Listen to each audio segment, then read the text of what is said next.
अगर आप चारधाम में से एक द्वारका नगरी के दर्शन करने आ रहे हो तो ऐसी 18 लोकेशन है जो आपको बिल्कुल भी मिस नहीं करनी चाहिए।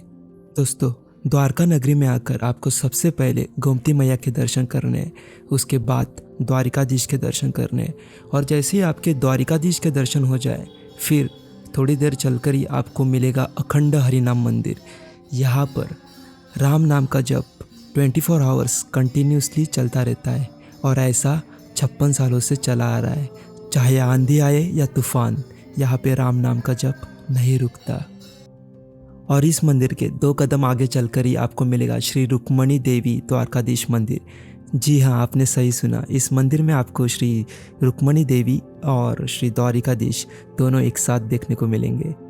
इनके दर्शन के बाद आपको ये देखना है कि द्वारिका में कहीं बैंड बाजे की आवाज़ तो नहीं आ रही। अगर आ रही है तो आपको उस डायरेक्शन में जाना है, क्योंकि वहाँ पे द्वारका ध्वजा शोभा यात्रा निकली है। उस यात्रा में आप शामिल होकर अगली जो ध्वजा लहराई जाएगी मंदिर के ऊपर, उस 52 गज के ध्वजा के दर्शन आप यहाँ कर सकते हो।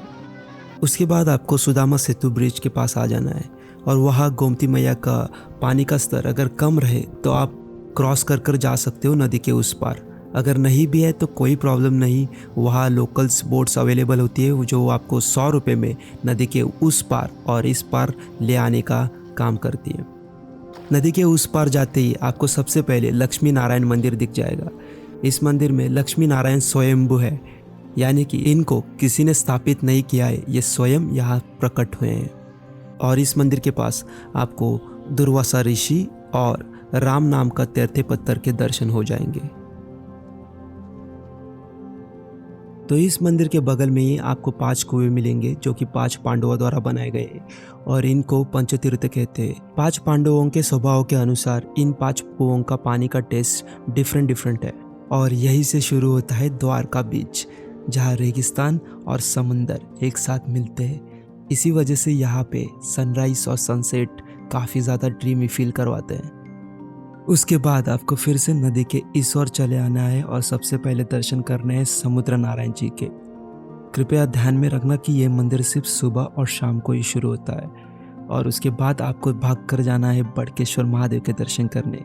ये बहुत ही फेमस महादेव का मंदिर है और इन्हें कई लोग लाइट हाउस महादेव के नाम से भी जानते हैं। महादेव के दर्शन करने के बाद आपको वहीं पे रुकना है सनसेट के टाइम पे, क्योंकि यहाँ से सनसेट काफ़ी ज़्यादा प्यारा लगता है और आप सनसेट यहाँ पर महादेव के संग एंजॉय कर सकते हो। और ये सारी जो लोकेशन है वो आप एक दिन में बड़े आराम से कवर कर सकते हो।